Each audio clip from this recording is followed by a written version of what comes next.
Hello friends, followers and channel members, welcome back to the channel. Now just before the weekend, the first big sim update for Microsoft Flight Simulator 2024 was released, meaning that many of you have been enjoying the new sim with its update over the weekend. Now, not long ago, I put out a video asking the question, is it time to leave Flight Sim 2020 behind and move towards the new Flight Sim 2024, particularly as I was operating with the Sim Update 1 beta at the time and found it to be stable without any issues. The resounding response from you guys in the comments, most of you said no, Flight Sim 2020 is still the better and more stable sim. But rather concerning for me was lots of you have got in touch telling me that they couldn't even complete a flight in Flight Sim 2024, and that was some of you also on the Sim Update 1 beta. So the question I'm getting asked all the time is, why is my Flight Sim 2024 running stable and we could do the live streams with it over vast distances, and you guys are sometimes really struggling even to load into the sim, let alone complete a flight. And so what I want to have a look at in this video is show you maybe why my Flight Sim 24 is working whereas yours might not be. Now there are lots of fixes that have been taken place in the latest sim update, but it's not really those that I want to be concentrating on. I'm going to take you through the way that my Flight Sim is set up, and hopefully if you can perhaps try and mimic these things, if you're having trouble with Flight Sim 2024, then we can get you flying and enjoying the new sim. Now just before we get into that, I do want to address quite a few comments asking me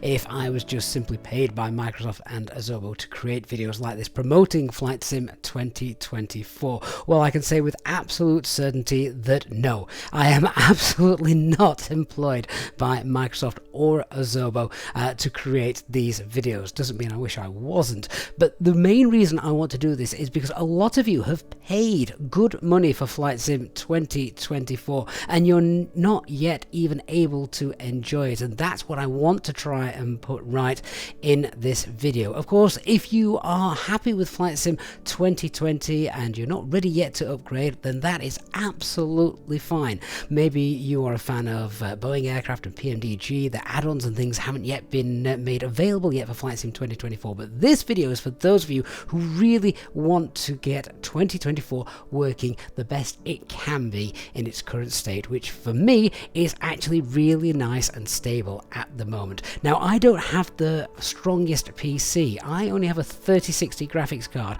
My speed for the internet is only between 30 and 40 megabytes per second, so it's certainly not an internet related issue. And remember, of course, I also live stream from the same PC, so there is definitely something I'm doing to get this to work that you might not be doing. So I want to go through everything that I've got set up, showing you what I'm doing to get the best out of Flight Sim 24 in its current state. So if you are having issues with your sim, the first thing I would want to try is loading Flight Sim 2024 in a vanilla state, and that is basically nothing in your community folder. Now this is my community folder, and as you can see there's plenty in there at the moment, and so we would just want to launch the sim with nothing in the community folder. Now a quick way to do that, rather than having to move everything, is just rename your community folder, something like community folder backup, and then you can just create another community folder there. This is the one then that the sim will now read, and it's empty, there's nothing in it.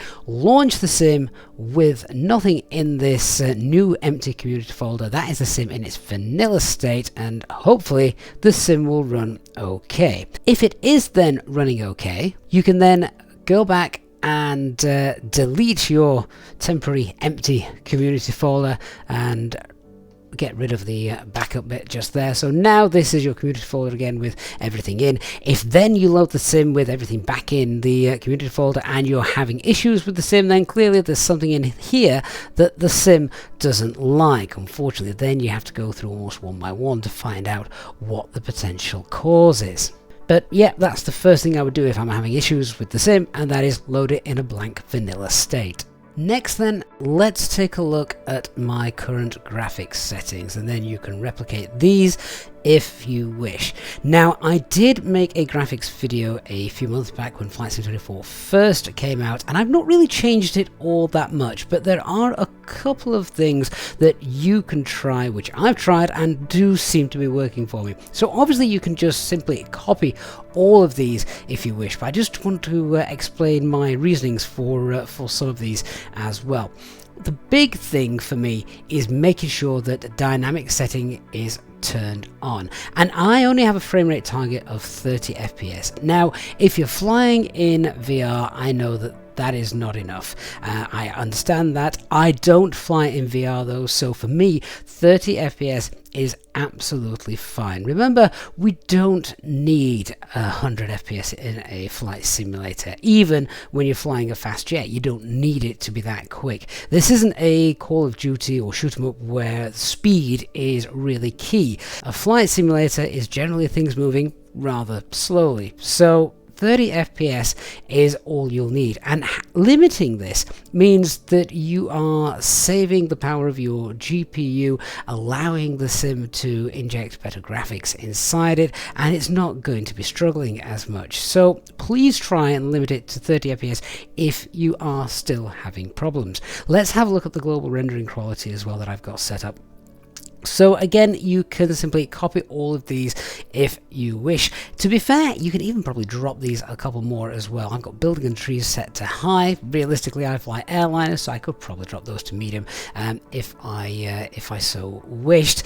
The terrain level of detail is going to be a killer because that is loading lots of things into the sim, using up the memory, and we know at the moment Flight Sim 2024 does have a memory leak issue, and that's not apparently going to be fixed until Sim Update 2. So please do not have the terrain level of detail too high for now. Same thing with the objects level of detail. That again will just cause you stutters and eventually crash the desktops if you're trying to load too much in until we get to that Sim Update 2. Now, I've got my volumetric cloud set to ultra. That's probably the only thing I've got set to ultra because I spend most of my time in the sky. That's what I want to have looking the best it can.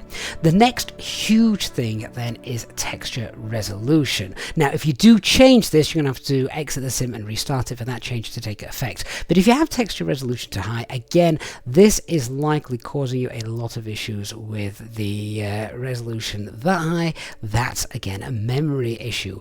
The biggest difference I have found in keeping my sim stable was when I did these two things, and that was dropping my texture resolution from ultra down to high and capping the dynamic settings to 30 FPS. Those are the two big graphic settings that have made the sim far more stable than it was when it first came out. I'm just scrolling down here as well just so you can see everything else, and again you can mimic those as you wish. Now, I know a lot of you will not want to compromise on your graphics or turn the settings down because if you've got a powerful GPU, you want the best quality you can. The problem is the sim does have an issue with its memory leak, so the more strain you put on that, the quicker you are going to run out of VRAM, and that then is going to cause the stutters and crash the desktops. Trust me, it is worth dropping those graphic settings because even with lowered settings, it's still going to look better than Flight Sim 2020. Finally then, the last thing I want you to try is your rolling cache. Now, the thing with the rolling cache is here in Flight Sim 2024, we don't actually have the option to delete the rolling cache. For those of you who've come from Flight Sim 2020, you'll remember there was a button you could press, delete rolling cache, which was actually really important to do that every so often, because if you installed some new scenery or there was a scenery update from the sim itself, then you had to delete the rolling cache because it could cause conflicts between the old scenery and the new scenery, and that could lead to crash the desktop. So this we actually need to delete, but in order to do it we have to do it manually. So I'm going to show you how to do that now, and all this actually entails is deleting a simple file. If you locate the path to your community folder and just go back 1 from packages and then 2 into local cache, the rolling cache is stored in this file here. You can see it's just over 16 gig. It will be whatever sort of gigabyte you've got it set to in the sim, and yeah, simply just delete that file, and the next time you run the sim, it will rebuild the rolling cache in the background, and you will be starting with a fresh index of scenery. So again, that is something else that can potentially clear up crash to desktops and scenery issues that you might be getting. So there you are, that's really all I can think of that I've got set up and have done in Flight Sim 24 and have it working as well as I do.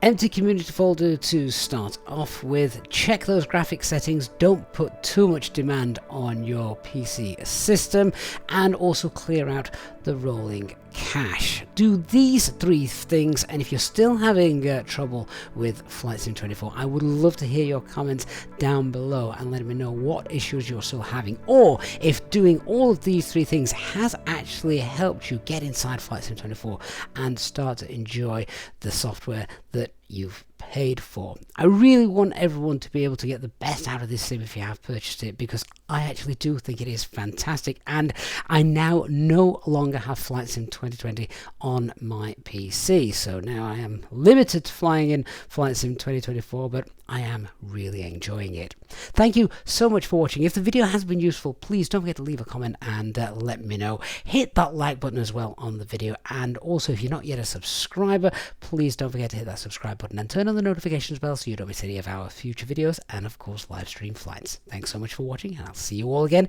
in the next one. Bye bye for now.